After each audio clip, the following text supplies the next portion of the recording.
Patrice Bessac, on va commencer avec vous. Une petite minute. Pourquoi vous nous dites que les patrons abusent aujourd'hui avec ce mouvement de contestation de fond?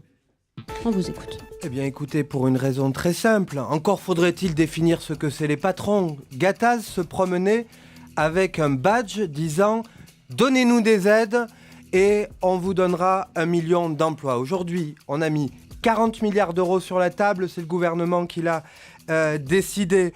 On vient de donner par exemple au groupe Sanofi 126 millions d'euros au titre du crédit impôt recherche et le nombre de créations d'emplois, c'est 0.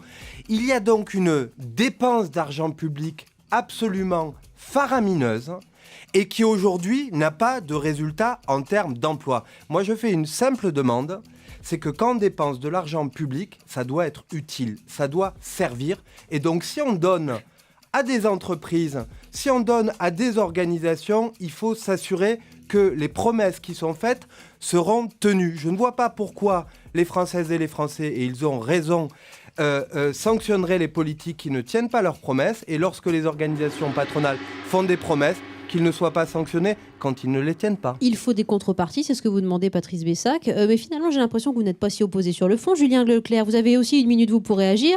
Vous vous dites on dépense de l'argent, mais ça n'est pas très utile, justement, à la création d'emplois. Là-dessus, est-ce que vous n'êtes pas un peu d'accord? Vous ne faites pas le même constat que Patrice Bessac. Julien Leclerc, on vous écoute. Si les patrons ne jouent pas le jeu, c'est parce qu'ils n'en ont pas les moyens. Si les entreprises n'embauchent pas aujourd'hui, c'est parce qu'elles ne peuvent pas embaucher. Pourquoi on ne peut pas embaucher? Parce qu'on n'a pas de visibilité. Nos carnets de commandes se remplissent de plus en plus tard, on est dans un brouillard total. On n'embauche pas parce qu'on a des marges nulles ou extrêmement faibles. Enfin, on n'embauche pas parce que les entreprises ont été énormément ponctionnées ces dernières années, vous l'oubliez, monsieur Bessac, alors qu'on était déjà dans des années de crise post-2008.